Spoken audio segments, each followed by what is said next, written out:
Hello dear viewers, welcome back to my YouTube channel. That you can see a phone in my hand. This phone model is Tecno Pop 5 LTE.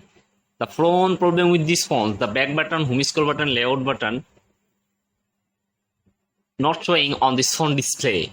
Now today I'll show you how to show back button, home scroll button, layout button on this phone display. If you want to show your phone back button, home scroll button, layout button on this phone display, for this first you have to find the option called settings.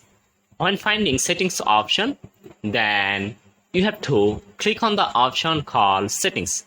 After click on the option called settings, it will be presented with many options from here.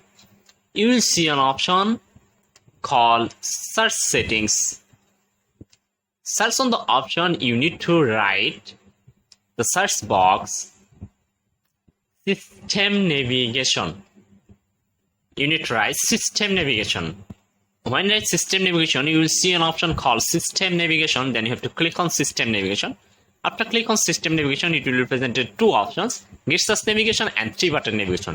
If you want to show your back button, home scroll button on this phone display, you just click on 3-button navigation, show your back button, home scroll button, layout button on this phone display. And if you want to change your back button order, you will see an option called more settings. Then click on more settings and just select it and change your back button order. So viewers, if you want to like this video, please subscribe my channel. Thank you. Bye bye.